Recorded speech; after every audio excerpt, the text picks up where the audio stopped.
Hello everyone, welcome back to the session of English. In this session, we are going to continue with that chapter that is comprehension ability. Now, this is part number 20. This is part number 43.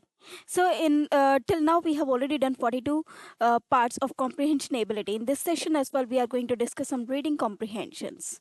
So, in this session, we will discuss, as you can see over here, that we are going to discuss passage number 52 and passage number 53. It means in all we are going to discuss two passages in this session. So these two are short passages that we are going to discuss in this session. First of all, we'll read the entire passage, and after that we'll do some questions based on these passages as we have done earlier. Okay, so first of all, we'll begin with passage number 52. Okay, so first of all, we'll read the entire passage. So let us read this passage number 52.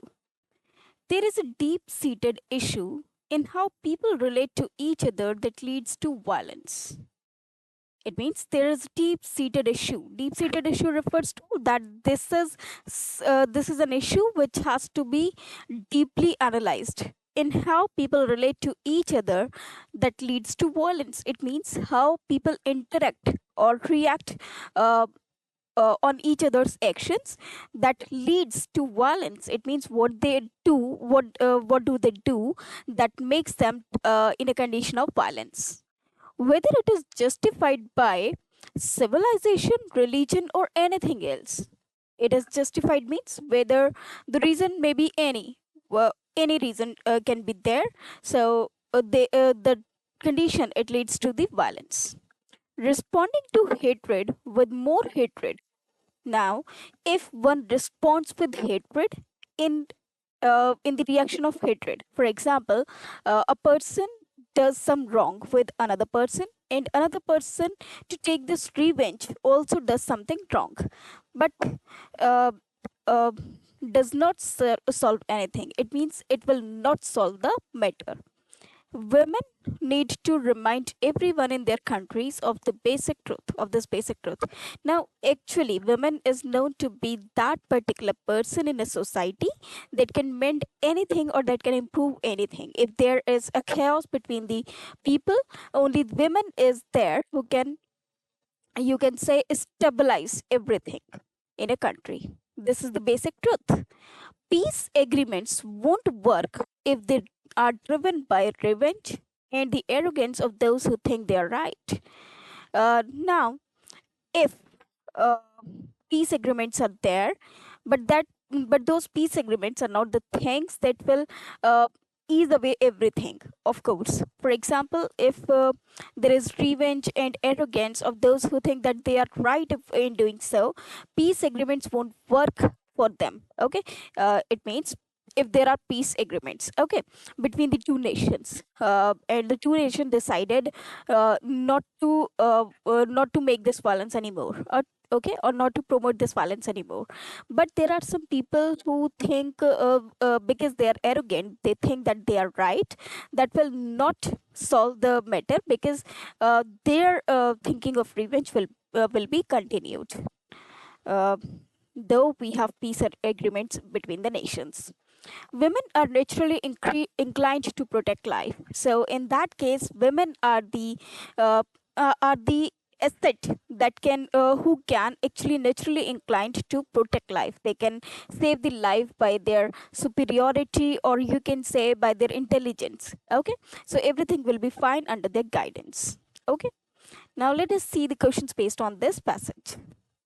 The first question is, which of the following best captures the main idea conveyed in the first sentence of the passage? So this is a very short passage. In the first sentences, there is a deep-seated issue in how people relate to each other that leads to violence, whether it is justified by civilization, religion, or anything else. Now let us see the options. Option number A is, it is troubling that humans find joy in harming each other, whether in the name of civilization, religion, or anything else. B option is, societies that allow individuals to kill in the name of religion and are fundamentally flawed.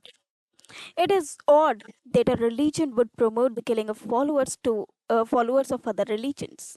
It is wrong on men's part to derive pleasure out of killing others for any motive whatsoever.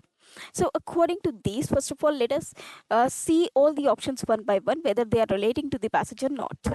The first one is, it is troubling that humans find, it's troubling means it is disturbing to us that humans find the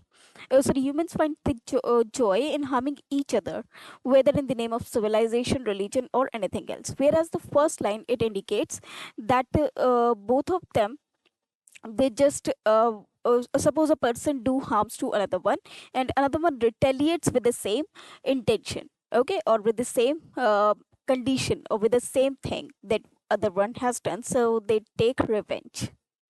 Societies that allow individuals to kill in the name of religion are fundamentally flawed. It is odd that a religion would promote the killing of followers. Now this C part is not written anywhere in this passage. It is wrong on men's part to derive pleasure out of killing others for any motive whatsoever. So, according to this, D will be the correct answer, because they are saying that whosoever, suppose A person, he kills B, and B's, suppose there are some B's friends. Okay, so A, if they harm, if he harms B, okay, if he kills B, now his friends may retaliate or took the revenge from A by killing A, but that will not solve the problem. So, according to D, it has said that any person who kills another person is bad, or is not good. If A harms B, or B harms A, or B supporters harms A, that means it is wrong. Yeah, if suppose there is a situation, A harms B, okay, and B's friends, they do not say anything to A. Will it make good? No, that is also not good, because here also A has committed some crime. So it has to be checked that hatred for hatred is not the solution. Also, hatred is not the solution. Okay, therefore the correct answer should be D. It is wrong on men's part to derive pleasure. It means if he feels happy by killing another person, that means that is not the thing of to be happy. Okay, so killing others for any motive whatsoever, so killing of any other person, and by killing the other person, we are deriving the happiness that or pleasure. It is just the wrong thing, not the good thing. Okay, so according to this, D is the correct answer. If you think A is the correct answer, no, A cannot be, because here, according to this, it is troubling that humans find joy in harming each other, whether in the name of civilization, religion, or anything else.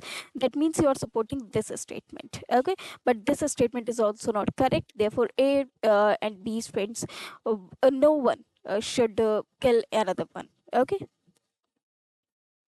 The next question is, what does the saying "two wrongs don't make a right" mean? A wrong action in in retaliation does not meant matters. A wrong action in retaliation means in the reverse action. Okay, does not meant matters. Meant means solve. Okay, or improve. Hatred harms the person who holds on to it. Responding with the same action worsens hatred. Saying something wrong repeatedly does not make it right.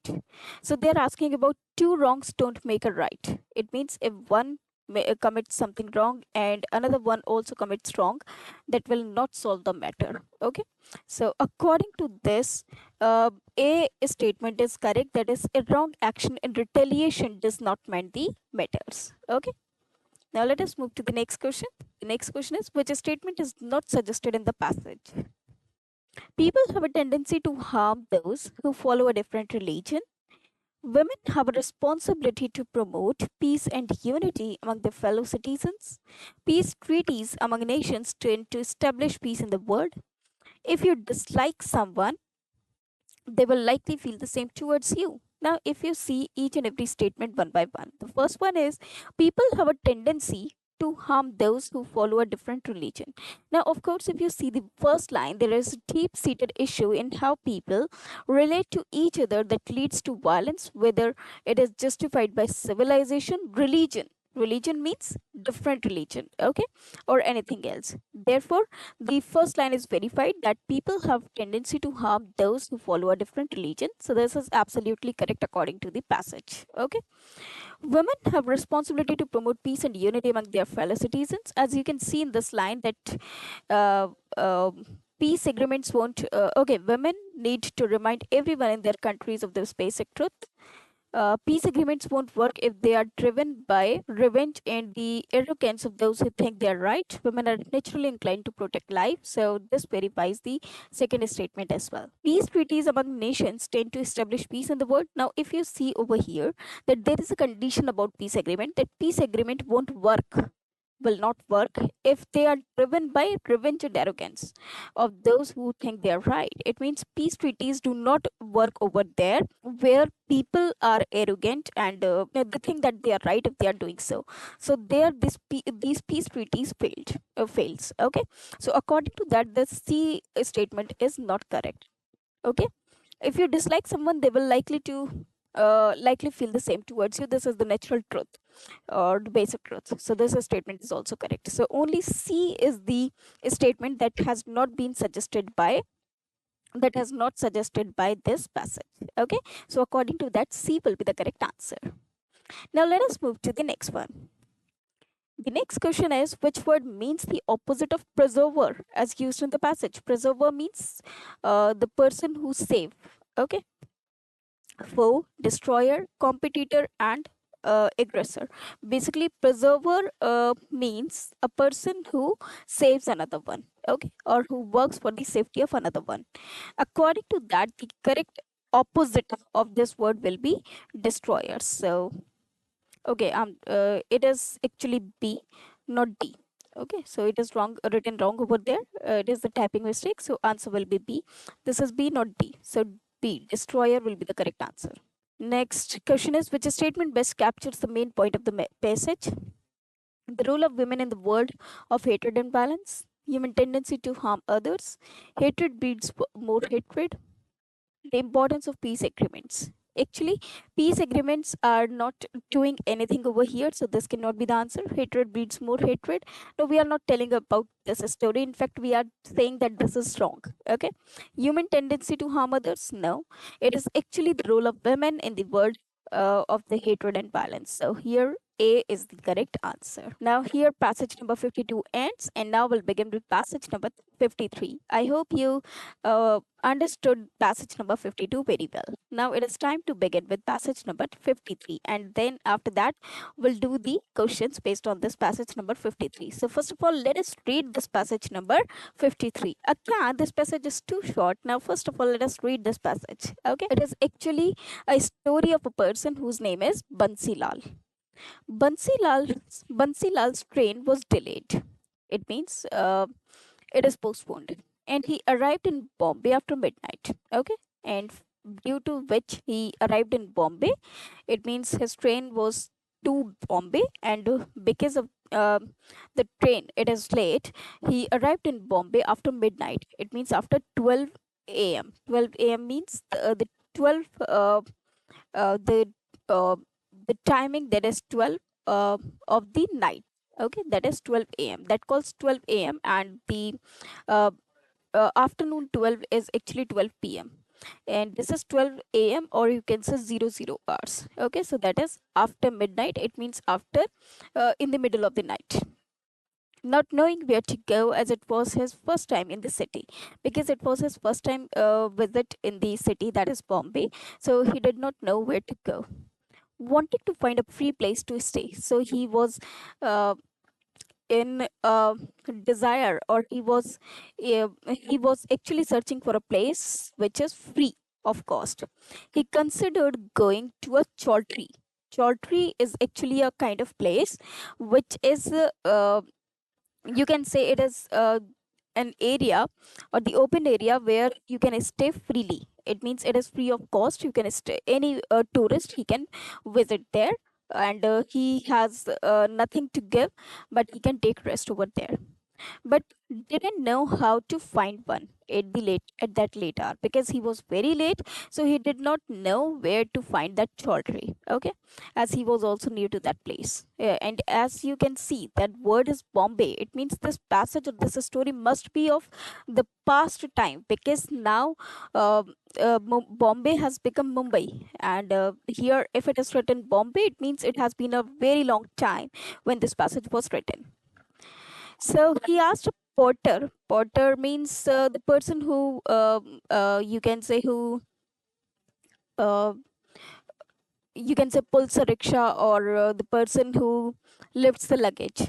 Okay, for help in finding a cheap room. So he asked him to help him to find a cheap room, but the porter demanded 3 rupees. But because at that time, we are talking about that time where when the Mumbai's name was Bombay, it means it was a really old time where 3 rupees was really something which is very valuable, because 3 rupees nowadays it has nothing. It does not have any value, but at that time 3 rupees matters a lot. Okay, 3 rupees mattered a lot.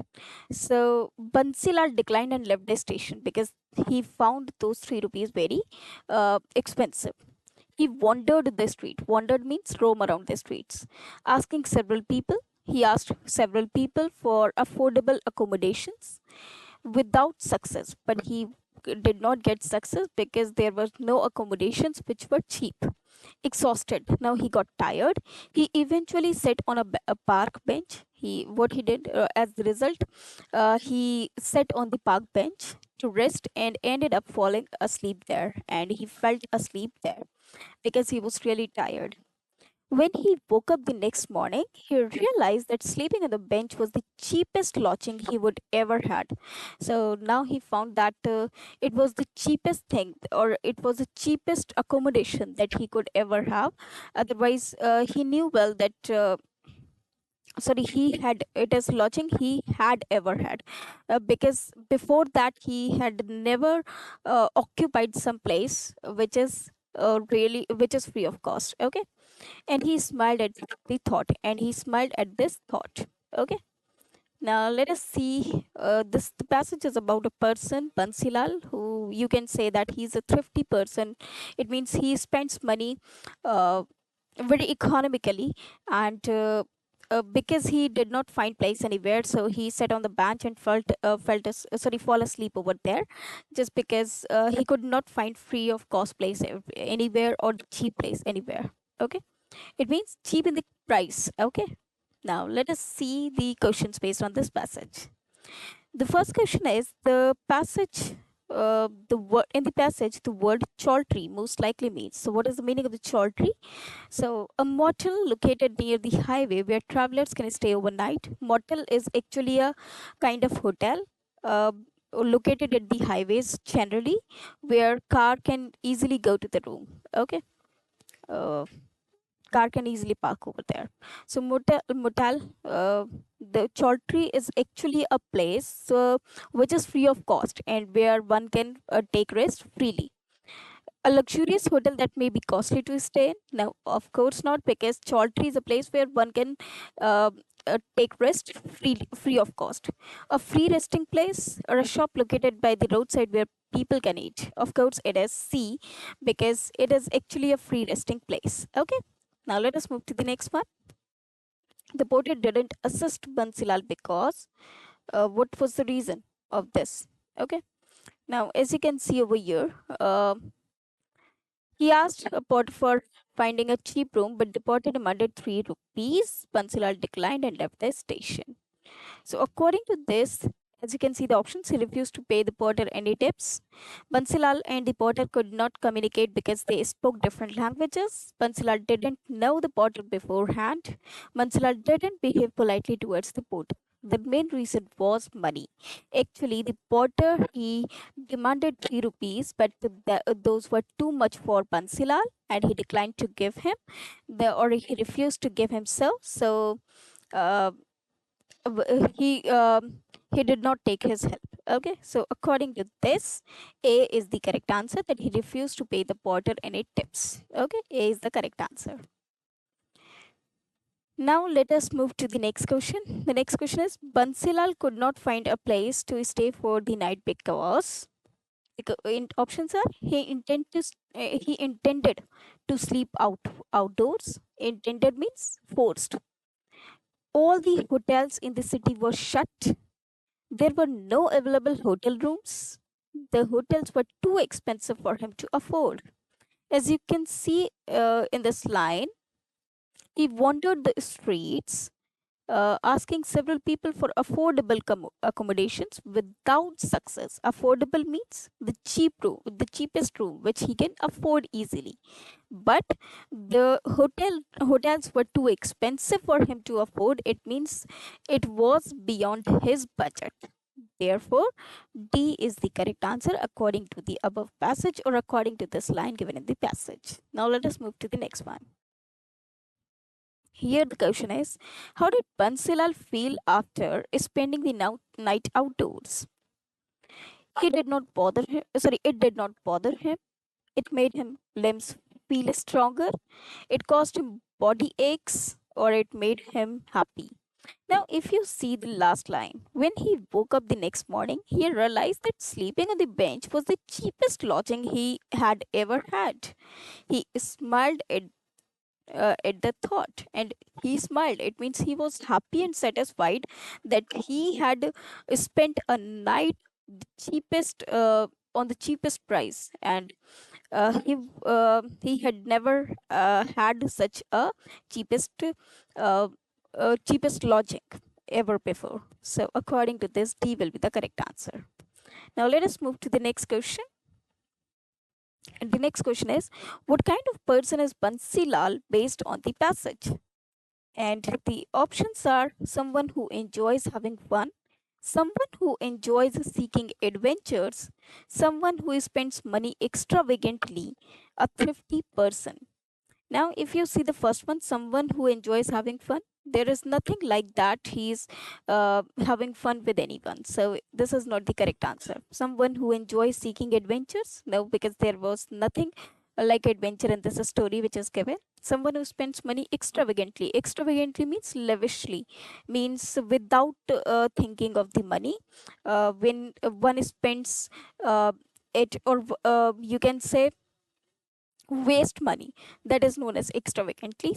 But we according to the sentence that he declined for 3 rupees as well, that means he was looking for the cheapest room or the cheapest lodging. Also, when he was feeling exhausted and he went to sleep on the bench, the next morning when he woke up, he smiled at the thought that this was the cheapest lodging he had ever had.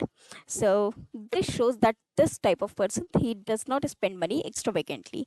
Therefore, the correct answer will be D, that is a thrifty person, because a thrifty person is a person who spends money economically or does not want to spend money anyhow. That means Bansilal is a kind of thrifty person. Okay, so here according to this situation, D is the correct answer. Okay, so, this was the story of Bansilal, and this was the last question of passage number 53. I hope you understood both the passages. Both the passages were good. The second one is about the Bansilal, a person who was thrifty person, and it was the passage of that time when Mumbai was Bombay. And the previous passage was about the human nature and the retaliation, hatred is hatred should not be you can say hatred should not be retaliate with hatred only, otherwise the thing will go worse. And women can only the person who can control this situation very easily. So I hope you understood both the passages thoroughly. And the next session will be doing some more passages. Till then, thanks to you.